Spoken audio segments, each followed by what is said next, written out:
Esse chat aqui. Oi, Mari. Eu vi seu chat. Bom dia. Oi, Israel. Vou começar. Bom dia a todos. Sejam bem-vindos a mais uma reunião do grupo de anestesia regional da Unifesp.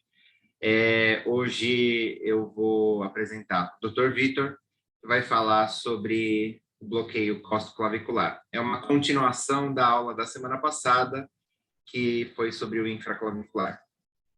Vitor, a palavra é sua.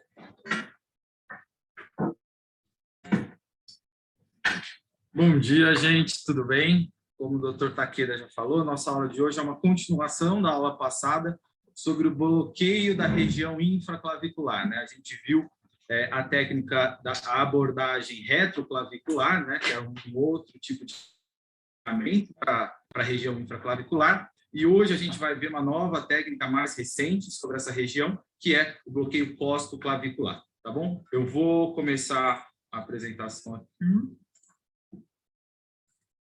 Qualquer coisa, vocês me interrompam, que eu... A tela está aparecendo para todo mundo? Tá. Então, vamos lá.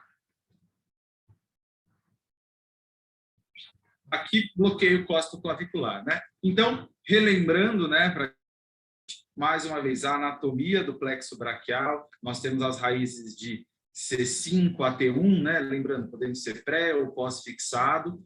Aí essas raízes vão se juntando e também já se dividindo, formando os troncos aqui na região supraclavicular, e passando por baixo da clavícula, nós temos as divisões em fascículos, né? Então, como o nosso bloqueio continua sendo na região infraclavicular, a gente vai ter o nosso bloqueio feito aqui na região de fascículos, tá? E aí, também, da mesma maneira que no bloqueio, né, no agulhamento infraclavicular, aqui a gente vai ter também nossa artéria tóraco-acromial passando na região do nosso agulhamento, né?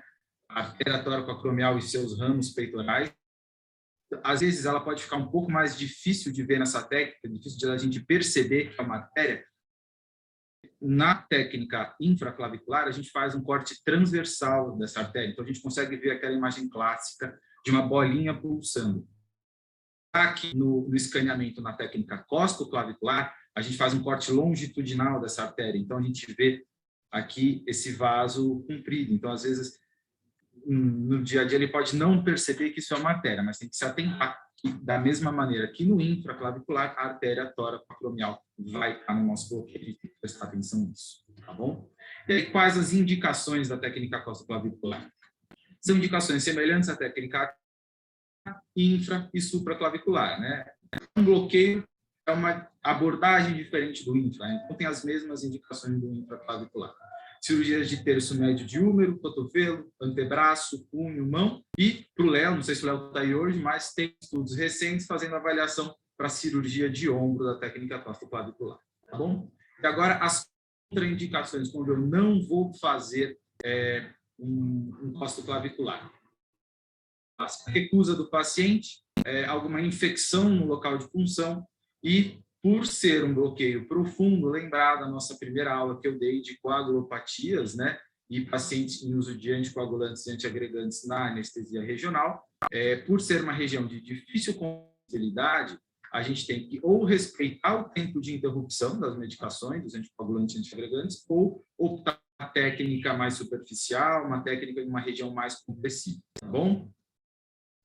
E qual que é a nossa técnica, né? O que a gente vai, como a gente vai se posicionar, como vamos posicionar o paciente e o aparelho de ultrassom.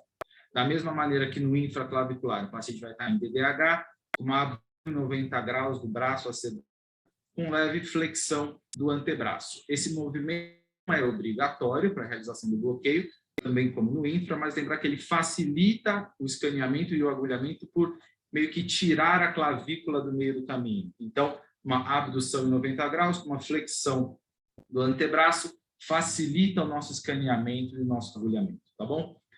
O ultrassom preparado com um probe linear de alta frequência, e ele vai estar posicionado no lado contralateral, ser bloqueado de frente para o operador. Lembrar que quanto melhor a ergonomia, melhor o nosso posicionamento, altura da mesa, posicionamento do paciente, mais fácil e mais rápido a gente faz o nosso bloqueio. Então, sempre lembrar da ergonomia na hora de fazer um bloqueio, tá bom? Aqui, para a gente entender melhor o nosso escaneamento da técnica costoclavicular, lembrar que na infra a gente colocava o probe nessa direção, meio que transversal à clavícula, né? Transversal à região das costelas, aqui é o tórax. Já na costoclavicular, a gente faz esse escaneamento paralelo. A clavícula está aqui, nosso probe vai estar aqui, fazendo esse escaneamento paralelo, mais longitudinal. Da mesma forma que eu já falei lá, ó, vê que a artéria tóraco-acromial e seus ramos peitorais vão estar passando bem na nossa região de escaneamento, junto aqui da artéria axilar e dos fascículos, tá bom? E o nosso agulhamento vai vir de lateral para medial. A gente pode ver nossa agulhinha aqui. A gente faz esse escaneamento longitudinal paralelo à clavícula, o nosso agulhamento vindo de lateral para medial. E qual que é a sonoanatomia? Quais são os marcos anatômicos que a gente tem que buscar nesse bloqueio? Da mesma maneira do infra, a artéria axilar e a veia axilar. Só que aqui, diferentemente da técnica clavicular, os fascículos não vão estar circundando nossa artéria. Vão estar posicionados lateralmente a ela, né?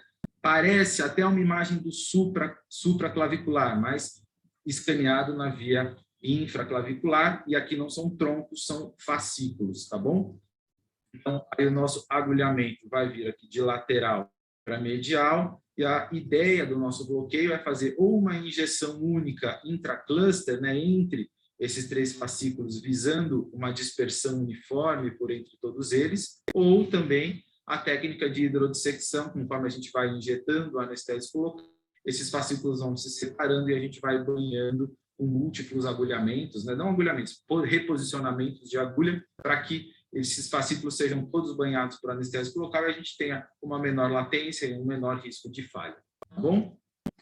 E aí, quais as vantagens da técnica costoclavicular perante a técnica infraclavicular, né? A gente tem um agulhamento com maior paralelismo, né, que era uma das dificuldades técnicas da técnica infraclavicular, né? Um agulhamento fundo, com agulha muito inclinada, ficava às vezes difícil de ver a agulha. Quando a gente tentava contornar essa complicação do paralelismo com a técnica retroclavicular, a gente viu na aula anterior que na sombra acústica da clavícula nós temos, né, o nervo supraescapular e a veia supraescapular, que por estarem na sombra acústica e na região do nosso agulhamento, corriam um risco de ser lesionados. Então, com a técnica costoclavicular, a gente evita essa sombra acústica da clavícula. A gente apresenta um menor risco de bloqueio frênico quando comparado com a abordagem supraclavicular do plexo braquial, e estudos mostram que uma injeção única intracluster com 20 ml de anestésico local, a gente vai ver mais para frente, tem uma taxa de sucesso de 97%, tá? No bloqueio. Vendo aqui alguns estudos agora, esse primeiro estudo aqui fez uma avaliação da anatomia, escaneamento e da efetividade do costoclavicular, e o método foi uma injeção lenta, eles estavam durante 3 minutos, 20 ml de ropeameio na região costoclavicular e avaliavam individualmente o território de cada nervo e se era possível liberar esse paciente para cirurgia. Foi vista uma taxa de sucesso de 97% para nervo mediano, radial e músculo cutâneo. Uma coisa observada é que o mediano apresenta um tempo de latência superior e um risco de falha maior nessa injeção única, quando a gente não faz a hidrodissecção. De todos os pacientes avaliados, apenas um paciente apresentou falha, né, que não pôde ser liberado para a cirurgia, que foi justamente no território do mediano. Eles acreditam que por uma injeção única aqui, às vezes você não tem uma dispersão completa do anestésico local, podendo apresentar falha do mediano. Então, sugere que talvez a técnica de hidrodissecção seja mais vantajosa do que a técnica de injeção única. Mas, como foi apenas uma falha, o bloqueio não deve sua qualidade, tá bom? Agora, um estudo anatômico, né, para a gente entender a dispersão do anestésico local na via articular. Foi um estudo feito com 5 bloqueios, né, 5 injeções em regiões costoclaviculares diferentes. Vocês estão me ouvindo? Regiões diferentes. E aí, para a gente entender aqui, nós temos o nosso deltoide, o trapézio, cefálico, caudal e medial. Nossa clavícula está seccionada aqui e foi injetado 20 ml de azul de metileno em 5 pacientes para ver a dispersão desse anestésico, né, que no caso do azul de metileno. E foi visto, né, está aqui a conclusão do próprio estudo, que o anestésico, né, o azul de metileno, se dispersa por todos os troncos, todos os fascículos, poupando apenas raízes de C5 e C6, pegando inclusive o supraescapular e poupando o nervo frênico. Então, esse estudo sugere que talvez, quando a gente está pensando em uma cirurgia de ombro, uma artroscopia de ombro, por exemplo, e a gente tem uma preocupação do paciente ser pneumopata, ter um bloqueio, a gente está preocupado em bloquear o frênico, a via costoclavicular seja uma opção à técnica interescalênica, tá bom? Justamente por pegar o supraescapular, pegar os fascículos aqui, os troncos da região peitoral, subescapular, peitoral anterior, e fazer a analgesia do ombro, tá?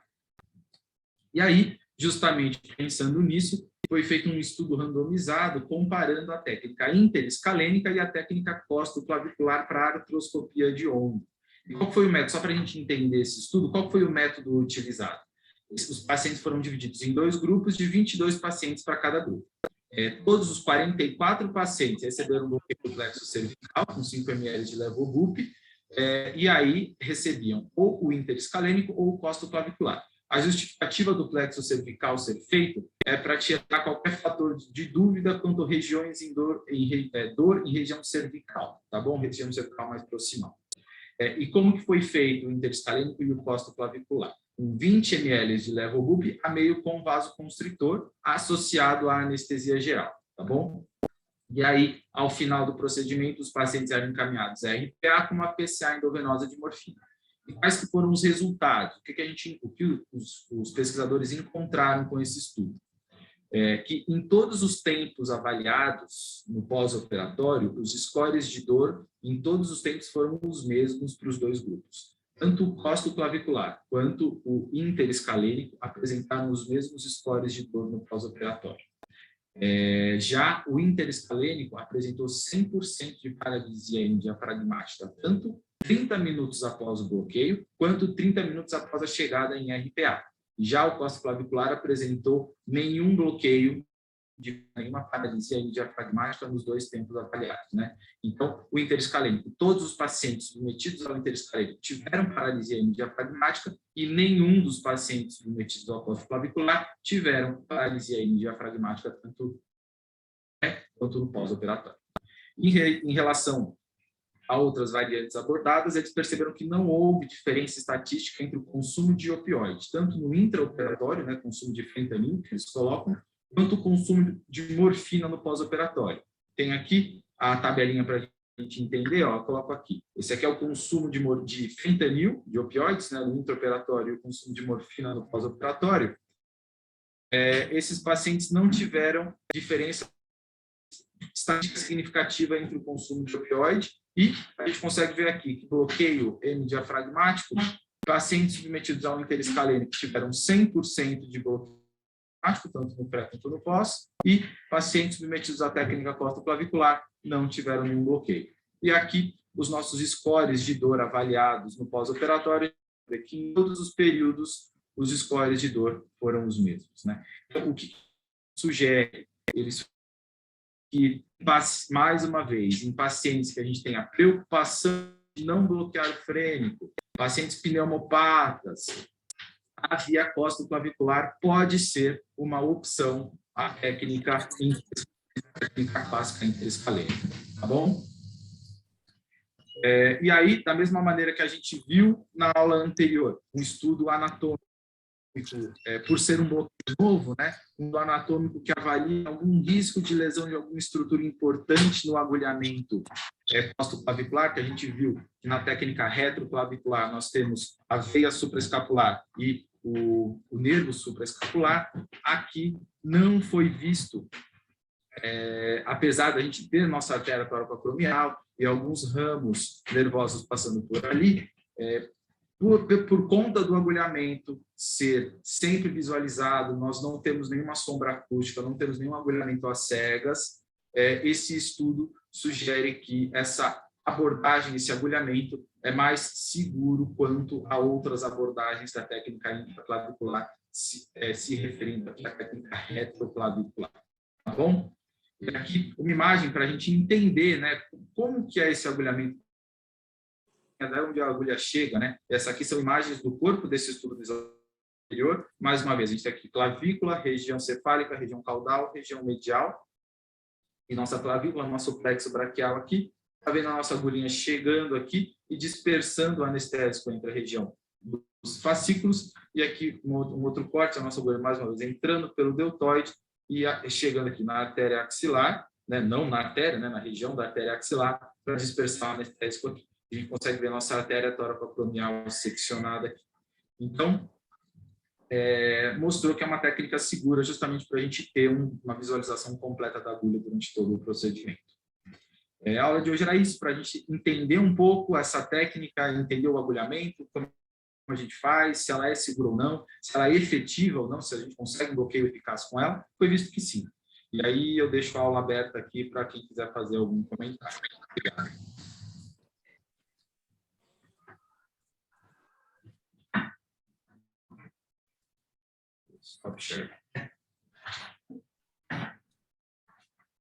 Fala, Henrique, tudo bem? Bem, Vitor, parabéns mais uma vez pela aula. Acho que a aula foi bem sucinta, bem explicativa. Essa técnica é uma técnica pouco conhecida, né? Nem todo mundo conhece, vê, faz. E eu acho que é uma alternativa muito boa para você fazer o infra em várias situações. Então, o infra clássico, aquela imagem clássica que a gente conhece, aquela via clássica de abordagem, às vezes é dificultada no paciente por conta de posicionamento, por conta de dor, por conta de musculatura, por conta de um monte de coisa e até mesmo por conta vascular. Às vezes você faz um alinhamento ali, fica procurando e não consegue tirar, por exemplo, a toracoacromial da jogada para ficar fácil para você agulhar. E essa via costoclavicular, ela é uma via relativamente fácil de ser feita, né? Tem gente que chama a via intraclavicular de o supra por baixo da clavícula, por conta da dispersão da forma como os fascículos estão ali em volta da artéria. A única dúvida que eu fiquei do primeiro trabalho que você falou, quando ele fala, né, da técnica de injeção única versus a técnica de hidrodissecção. Especificamente onde ele punha a agulha na técnica de injeção única e o que ele chamava de hidrodissecção para melhorar né, porque ele teve pouquíssima falha, que foi a do mediano, mas né, então, quando ele fala da hidrodissecção, o que ele chama? Qual seria Deixa eu ver se consigo voltar aqui. Deixa eu compartilhar minha tela. A injeção era feita exatamente, eles posicionavam a agulha exatamente entre os 3 fascículos. Então, acho que aqui tem uma imagem maior.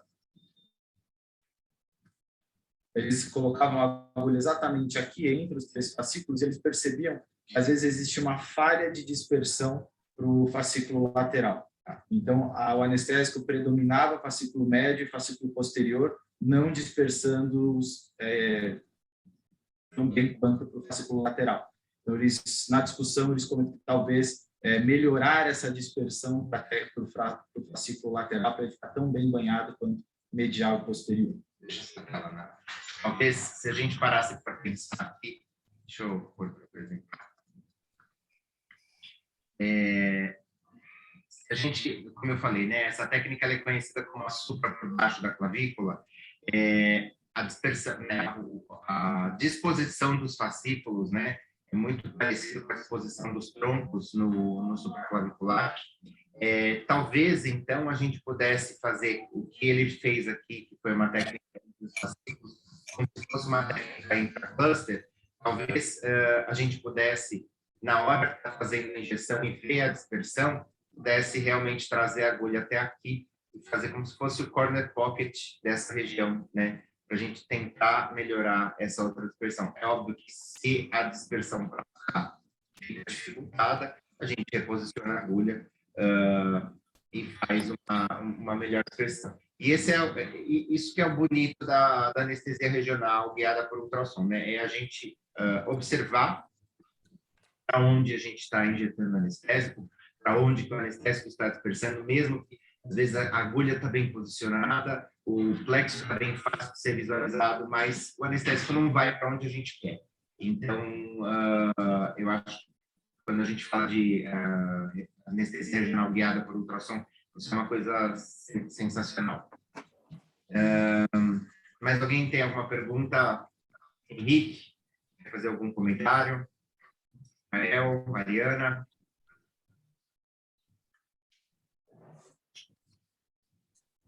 Posso fazer um comentário? Pode. Não, é que como uma técnica nova, eu acho que eu fiz uma ou duas vezes só que ele lembra um pouco o infra nos momentos que, assim, parece que não é todo paciente que a gente consegue ter essa anatomia bonita. Tem uns que você põe a imagem, procura embaixo da clavícula e você simplesmente não acha. É meio esquisito, assim, tem que realmente escolher. E no paciente que eu fiz, ele era bem magro, então, assim, daria para fazer um infra, mas aí a gente achou uma imagem legal do cóccix clavicular, e tem que tomar cuidado também, que às vezes a gente consegue até chegar próximo de pleura, né? Então, dependendo da anatomia do paciente, principalmente nesses mais magrinhos. E de volume, acho que foi 25, 30 ml, e também ver a dispersão entre os fascículos, tinha que reposicionar a agulha, mas um bloqueio legal de começar a aprender, treinar. Mais um comentário mesmo. O Takeda Vitor, tudo bem? Parabéns pela aula, Vitor, foi excelente. Obrigado. Tudo bem? Eu entrei um pouco atrasada porque eu tive um problema aqui no caminho. Eu vou dividir uma experiência com vocês. Eu também tive uma paciente aqui na Santa Casa, que era uma paciente de 85 anos, obesa, com fratura de cotovelo e fratura de fêmur à direita, e ela era pneumectomizada à esquerda, né? Então, chegou para mim essa paciente, ela estava, assim, compensada e tudo, era lúcida e tal, e, assim, a imagem do infraclavicular dela era péssima, sabe? E eu tentei otimizar a imagem, assim, otimizando a imagem do ultrassom e tudo, não consegui uma imagem legal.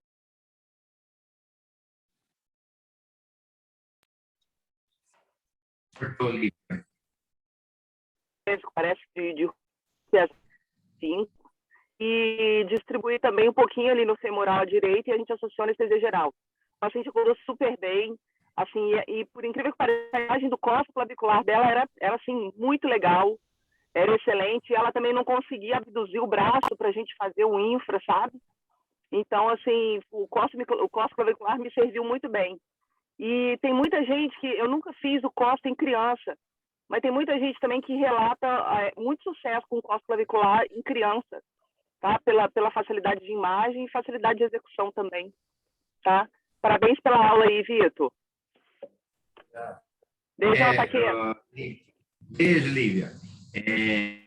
Eu acho que a questão da criança, quando a gente pega uma criança muito pequena, e probe linear, ele tem um curso para pôr na região clavicular, para pôr na clavicular, às vezes é isso mesmo de encaixar. E aí talvez o custo seja uma boa alternativa mesmo. Agora, muito legal esse caso da sua paciente, né? Uma paciente que a gente fica com bastante medo de causar qualquer tipo de lesão, né? Se bem que a gente tem que entender, né? Ela era pneumectomizada, graças a Deus, do lado, graças a Deus não, né? Mas ela tinha do lado contralateral, ao lado da fratura, então fica o risco do frênico, mas seria um caso até às vezes para relato e para tentar estudar. Sim, foi uma pneumectomia de 25 anos, há 25 anos atrás, e ela falou, eu tentei tirar um pouquinho da história, ela falou assim, não, eu precisei tirar mesmo por causa do tumor e tudo, E eu falei assim, mas tirou todo o pulmão? Tirei, doutor, todo o pulmão, contralateral a fratura. Show de bola. Muito bem. Gente, mais alguma pergunta, mais algum comentário? A gente começou um pouquinho atrasado hoje.